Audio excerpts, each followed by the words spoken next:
12월 2일 목요일 새벽기도 시작합니다. 오늘의 말씀은 요한 1서 1장 5절에서 10절까지 말씀입니다. 우리가 그에게서 듣고 너희에게 전하는 소식은 이것이니 곧 하나님은 빛이시라 그에게는 어두움이 조금도 없으시다는 것이니라. 만일 우리가 하나님과 사귐이 있다 하고 어둠에 행하면 거짓말을 하고 진리를 행하지 아니함 이거니와 그가 빛 가운데 계신 것 같이 우리도 빛 가운데 행하면 우리가 서로 사귐이 있고 그 아들 예수의 피가 우리를 모든 죄에서 깨끗하게 하실 것이요 만일 우리가 죄가 없다고 말하면 스스로 속이고 또 진리가 우리 속에 있지 아니할 것이요 만일 우리가 우리 죄를 자백하면 그는 미쁘시고 의로우사 우리 죄를 사하시며 우리를 모든 불의에서 깨끗하게 하실 것이요 만일 우리가 범죄하지 아니하였다 하면 하나님을 거짓말하는 이로 만드는 것이니 또한 그의 말씀이 우리 속에 있지 아니하니라. 아멘. 오늘의 이 말씀은 어제 요한 1서가 기록이 되어진 당시에 사회적인 형편, 교회의 형편을 살피는 중에 그노시즘, 영지주의가 들어와 있었다. 헬레니즘의 사상에 기반을 한 영지주의 사상이 교회 안에 들어와서 이 교회를 흔들고 있었기 때문에 요한 사도가 인사말도 상략한 채로 이제 이 진리를 바로잡는 데에 말씀을 주고 있다고 말씀을 드린 바가 있는데 바로 거기에서 연장선상에서 오늘 5절에서부터 기독교 진리의 말씀을 그노시스 이 영지주의에 맞서서 말씀을 주고 있습니다. 5절 우리가 그에게 듣고 너희에게 전하는 소식은 이것이니 여기서 그에게 듣고 했는데 그는 그리스도죠. 그리스도에게서 듣고 너희에게 전하는 소식은 이것이니 곧 하나님은 빛이시라 그에게는 어둠이 조금도 없으시다는 것이니라. 요한은 그리스도로부터 직접 들은 바로서 하나님은 빛이시다 라고 하는 것을 이제 전해주고 있습니다. 여기서 빛이라고 하는 것은 포스인데 포스는 하나님의 신성과 본질성, 속성을 강조하는 단어로서 하나님의 영광과 위엄을 나타냅니다. 그래서 빛이라고 하는 단어들이 신약성경에 많이 등장하는데 이 빛은 하나님의 신성 그리고 특별히 하나님의 거룩성에 대해서 강조하는 단어로 나옵니다. 성경적으로 보면은 하나님을 빛으로 묘사할 때에는 항상 하나님의 거룩성이 강조되어지는 자리입니다. 그래서 그때마다 빛으로 묘사할 때마다 하나님의 거룩하심에 대해서 강조가 되어진다. 그래서 죄로 얼룩진 인간은 하나님의 그 거룩하심 앞에 가까이 갈 수가 없는 존재이라고 하는 사실이죠. 하나님은 빛이시고 어둠이 조금도 없으시다. 하나님은 티끌만큼도 어둠이 없으신 완전한 빛이시다고 소개하고 있습니다. 어두움이 조금도 없으신 그런 빛이 되신 하나님과 교제하려는 사람은 자신도 철저히 거룩함에 있어야 된다. 이것을 요한복음 12장 35절 46절에서는 이 사도 요한이 빛의 아들들이 되라고 그렇게 강권하여 말씀하고 있는 그런 부분이 되는 거죠. 우리 모두 다 빛의 아들들이 되어야 되겠다. 그럴 때에 하나님과 깊은 교제의 자리에 갈 수가 있다. 라는 사실입니다. 6절 말씀에 만일 우리가 하나님과 사귐이 있다 하고 어둠에 행하면 거짓말을 하고 진리를 행하지 아니함 이거니와 6절에서부터 10절까지 네 차례에 거쳐서 만일이라고 하는 말이 앞장서요. 만일 우리가 하나님과 사귐이 있다 하고 또 8절에도 만일 우리가 죄가 없다고 말하면 9절에서 만일 우리가 우리 죄를 자백하면 10절에 만일 우리가 범죄하지 아니었다 하면 이렇게 만일 가정법을 써서 먼저 제시를 하고 거기에 대한 답을 나중에 말씀해 주는 형식을 취하고 있어요. 만일 우리가 하나님과 사귐이 있다 하고 어둠에 행하면 거짓말을 하고 진리를 행하지 아니함 이거니와. 자, 이 편지가 쓰여진 1세기 말 교회에는 빛 되신 하나님과 교제한다 이렇게 말하면서도 어둠 가운데 행하는 자들이 있었던 것 같지요. 그러니까 이렇게 말씀하는 거죠. 그런데 사실은 오늘날의 교회에서도 마찬가지입니다. 입으로는 주여 주여 하지만은 행실에 있어서는 어둠의 자식들과 별반 다를 것이 없는 사람들이 교회 안에 늘 있어 왔고 지금도 있어요.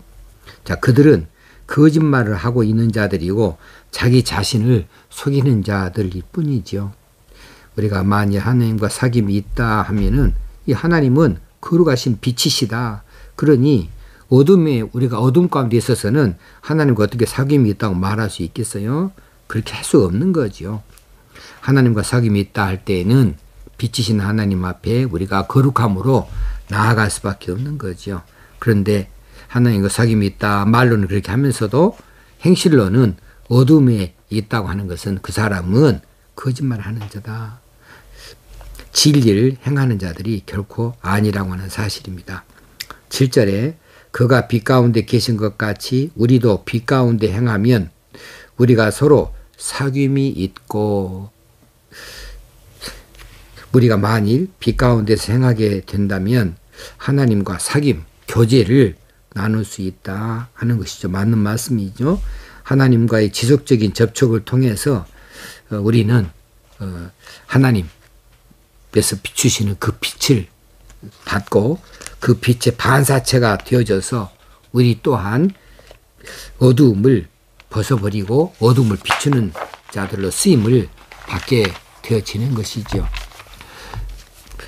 요한은 빛 가운데 거하는 삶의 중요한 특징을 뭘로 봤냐 하면 사귐이라고 봤어요. 하나님과의 사귐, 하나님과의 교제로 봤습니다. 하나님과의 코이노니아가 가능하게 된다는 거죠. 빛 가운데 행하는 삶이 하나님과의 코이노니아를 가능하게 한다. 하나님과 깊이 교제한다. 하게 만들 수 있다. 하나님과 교제하는 자는 성도 서로 간에도 진실된 교제를 할 수 있다. 거짓이 없다라고 하는 거죠. 이기적으로 혹시는 교만하게 나서지 않고 하나님과 깊이 교제에 들어간 자가 성도들 사이에서도 진실된 교제를 나눌 수 있는 자로 선다는 겁니다. 그래서 그 이유는 모든 성도는 그리스도를 머리로 한 몸이기 때문에 그렇다 그랬습니다. 한 몸이니까 그리스도가 머리이고 우리는 서로 다른 지체로서 한 몸을 이루고 있기 때문에 머리하고 교통이 되어지는 자, 머리하고 소통이 되어지는 자는 다른 몸의 다른 지체하고도 소통을 이룬다, 사귐이 있다라고 하는 거죠. 그래서 좀 어려운 말로 하면은 하나님과 우리 사이에 수직적인 교제가 이루어진다고 한다면 우리는 우리 서로 간에 수평적인 교제를 자연스럽게 이루어갈 수 있게 되어진다는 사실입니다. 그러므로 교회 안에서 하나님과의 관계가 참 깊이 있는 자들, 하나님 앞에 바로 서 있는 자들은 그런 분들은 수평적인 교제, 성도들과의 교제를 참으로 아름답게 가꾸어 가는 일들이 되어지니까 그 교회는 참으로 거룩한 교회, 아름다운 교회의 성도의 교제가 깊이 향기나는 이런 모양으로 이루어질 수 있는 교회가 되어지는 거죠. 이런 교회를 이루고 싶어요. 하나님과 수직적인 관계로 하나님 앞에 우리가 참으로 인정받고 그리고 하나님과 깊이 교제하는 중에 수평적인 교제, 우리 순 안에서 혹시는 우리 교회 성도들 사이에서 깊이 성들과 교제를 자연스럽게 이루가고 이 아름다운 교제가 그리스도의 향기를 잘 드러낼 수 있게 되는 것인데 이것이 서로 사랑하라를 이루는 것이 되어지는 거죠. 그 아들 예수의 피가 우리를 모든 죄에서 깨끗하게 하실 것이요. 빛 가운데 거한다는 것은 그리스도를 구주로 영접했다고 하는 거예요. 그것을 의미하는 거죠. 그리스도를 구주로 영접했기 때문에 죄인을 위해서 흘려주신 그리스도의 피가 죄를 깨끗하게 하는 효력을 발휘할 수 있는 거죠. 8절 말씀입니다. 만일 우리가 죄가 없다고 말하면 스스로 속이고 또 진리가 우리 속에 있지 아니할 것이요. 이런 당연한 말이 또 어디 있겠어요?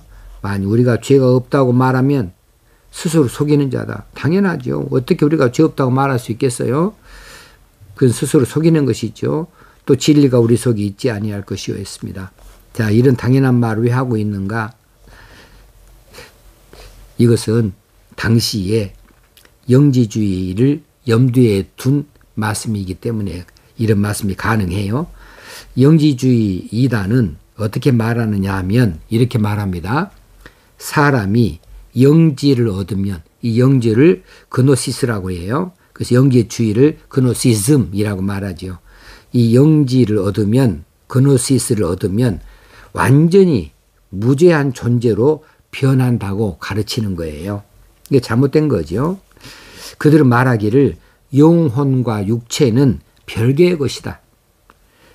영혼과 육체는 별개의 것이어서 구원받는 것은 오직 영이기 때문에 영지를 얻어서 영혼의 정결함에 이른 자에게는 육체적인 죄가 전혀 그 영에 영향을 미치지 않는다고 이렇게 주장하고 가르쳤던 것이에요.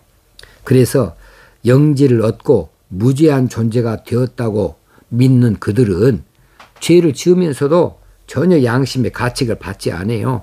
왜냐하면 육체하고 영혼은 별개의 것이니까. 영혼이 구원을 얻었다, 영지를 얻어서 무죄한 존재가 되었다 그러면 육체는 죄 가운데 있어도 괜찮아요. 그래서 쾌락주의로 빠질 수 있는 거죠. 그러면서도 전혀 양심의 가책을 받지 않았기 때문에 그들이 죄가 없다고 그렇게 말할 수 있는 거죠. 이것은 성경과는 전혀 다른 주장인 것을 우리가 너무나 잘 알지요. 또 진리가 우리 속에 있지 아니할 것이요. 진리가 자신 안에 없는 자들은 진리를 자기 마음속에 모시지 아니하는 자들은 진리로 자신을 비춰볼 수가 없지 않겠습니까? 자신 안에 진리가 없으니까 자기 자신을 진리에 비춰볼 수가 없는 거지요. 자신 안에 있는 죄악을 깨닫지 못하게 되어줄 수밖에 없어요. 또 반대로 자신의 죄악을 깨닫지 못하는 자 안에는 진리가 존재할 수가 없는 것이다 라고 말할 수 있습니다. 여기서 진리는 알레데이아인데 이것은 예수 그리스도를 나타내기도 하고 복음의 진리를 나타내기도 하는 단어입니다. 그래서 진리가 우리 속에 있지 아니한다. 어떤 사람들이 죄가 없다고 말하는 사람들, 그런 사람들 안에 어떻게 진리가 있는가? 진리가 없기 때문에 그렇게 말하는 거 아닌가? 예수 그리스도 복음이 없기 때문에 말한 것이 아닌가? 라고 말할 수 있겠습니다. 9절에 만일 우리가 우리 죄를 자백하면 그는 미쁘시고 의로우사 우리 죄를 사하시며 우리를 모든 불의에서 깨끗하게 하실 것이요. 여기서 또 만일을 또 붙였어요. 자, 이제 앞의 절하고는 달리 8절과는 달리 반대되는 말씀을 하고 있어요. 그래서 8절과 대조가 되어지는 부분입니다. 만일 우리가 우리 죄를 자백하면, 죄를 자백한다는 말은 죄가 있다고 인정하는 것이죠. 시인하는 것이죠. 자신이 지은 구체적인 죄의 행위에 대해서 고백하고 시인하면 그는 미쁘시고 의로우사 이 그는 하나님이시죠. 우리 죄를 사하신다. 우리는 모든 불의에서 깨끗하게 하신다라고 하는 겁니다. 자, 우리가 우리 죄를 시인하고 그것을 구체적으로 고백하고 용서를 구하면 그런 하나님께서 우리 죄를 다 용서해 주신다. 예수 그리스도의 흘리신 보혈, 이 보배로운 피로 인하여서 우리의 죄들을 다 깨끗하게 용서해 주신다는 사실이고 우리는 하나님에 의해서 우리 죄를 용서받게 된다는 사실입니다. 자, 죄사함 받고 모든 불의에서 깨끗하게 되는 결과들까지 얻게 되어진다. 모든 불의에서 깨끗하게 되는 결과까지 얻는다. 깨끗하게 하실 것은 정결하게 한다, 혹시나 거룩하게 한다는 뜻이 있어요. 죄의 더러움에서 벗어남을 말해주고 있습니다. 하나님은 죄를 진심으로 회개하는 자에게서 죄의 욕망을 제거해 주시기 때문에 모든 불의에서 깨끗하게 하실 수 있는 것이지요. 10절 말씀입니다. 만일 우리가 범죄하지 아니하였다 하면 하나님은 거짓말하는 이로 만드는 것이니 또한 그의 말씀이 우리 속에 있지 아니하니라. 자, 영지주의자들은요, 예수 그리스도를 믿고 어느 정도의 수준에 도달하게 되어지면 죄로부터 자유로워지는 본성을 갖게 되어지고 또 그럴 뿐만 아니라 죄를 짓지 않은 수준에까지 이르게 된다고 이렇게 주장을 해요. 근데 성경에는 그런 말씀이 없어요. 성경에서는 인간은 항상 죄성을 가지고 있다. 그것은 부정할 수 없는 인간의 보편적인 특성이다 라고 말해주죠. 그래서 의인은 없나니 하나도 없다고 말씀해 주는 거죠. 그런데 영지주의자들은 그렇게 말하지 아니해요. 어느 정도의 수준에 도달하면 죄로부터 자유로워진다. 그런 본성을 갖게 되어진다. 그래서 죄를 짓지 않는 수준에 이르게 되어진다. 아니에요. 우리는 죽을 때까지 죄를 짓지 않은 수준에 이르게 되어줄 수가 없어요. 우리는 계속해서 성화의 과정은 밟아가지만은 죽을 때까지 완전히 죄를 짓지 아니하는 수준에 이르게 되어지는 경우는 없습니다. 그때는 영화되어질 때나 우리가 죽었다가 예수 그리스도의 오심에 다시 우리가 부활하게 될 때나 가능한 일일지 몰라도 우리가 이 땅에서 우리 육신의 생명을 가지고 있는 한은 죄를 짓지 아니하는 수준에 이를 수가 없는 것이죠. 자, 그래서 만일 우리가 범죄하지 아니하였다. 이것은 누가 하는 말이에요? 영지주의자 하는 것이 말하는 것들이죠. 그렇게 하는 것은 하나님을 거짓말하는 이로 만드는 것이다. 그렇죠. 하나님은 의인은 없나니 하나도 없다고 모든 사람이 죄를 지었음에 이렇게 말씀하고 계시는데 그들이 죄를 짓지 않은 수준에 도달할 수 있다라고 그렇게 말한다면 하나님 말씀이 거짓말이네요. 그래서 하나님은 거짓말하는 이로 만들어버리는 결과가 되는 거죠. 자, 그렇게 말하는 사람들, 그들의 마음속에는 이미 하나님 말씀이 아닌 다른 사설, 다른 이단 사설, 다른 이론들이 가득 차 있는 자들이죠. 그래서 그들 마음속에는 그리스도가 없기 때문에 그래요. 진리가 없기 때문에 그런 마음을 갖게 되어지고 그런 생각을 갖게 되어지는 것이죠. 자, 하나님은 전지전능하셔서 우리가 우리의 가진 모든 것들이 이미 다 알고 계십니다. 처음부터 나중까지를 다 훤히 알고 계세요. 시작과 마지막까지를 다 이미 알고 계신 분이십니다. 어떻게 하나님을 속일 수가 있겠고 무엇을 하나님 앞에서 감출 수가 있겠습니까? 우리가 스스로 생각하기를 이 죄는 아무도 모르는 죄이다 라고 생각할지 몰라도 하나님은 알고 계시죠. 하나님만은 알고 계십니다. 죄는 감추는 것이 결코 아니고요. 죄는 지었을 때 빨리 해결하는 것이 최선책이에요. 주 앞에 나아가서 지은 죄를 고백하고 용서받는 일이 항상 시급한 일입니다. 그건 당장 해야 될 일로 이 죄를 청산하는 것, 이것이 하나님과 교제하는 자의 자세이고 모든 불의에서 깨끗하게 되어줄 수 있는 방법이지요. 그래서 오늘 이 말씀이 조금 어려울지는 모르지만은 영지주의 이론을 안다고 한다면 조금 더 해석하기 쉬운 대목이 되겠습니다. 기도하겠습니다. 하나님, 우리가 죄에서 완전히 자유롭지 못하니 성령께서 늘 우리를 단속하여 주시옵소서. 또 우리가 이 죄악만의 세상 가운데서 거룩한 백성으로 살도록 날마다 우리 자신들을 말씀 앞에 세워놓고 돌아볼 수 있기를 간절히 원합니다. 비춰볼 수 있기 원합니다. 흠결이 있으면은 늘 그때그때 씻고 갈 수 있게 하여 주시고 정리하고 갈 수 있게 하여 주시옵소서. 하나님께서 우리를 보시고 기뻐하시는 하나님의 자녀 거룩한 백성으로 오늘도 살아가게 하여 주시옵소서. 예수님의 이름으로 기도합나이다. 아멘. 오늘 하루도 하나님이 주신 날 거룩한 백성으로 사십시다. 그리고 감사가 넘치는 기쁜 날로 사십시다. 감사합니다.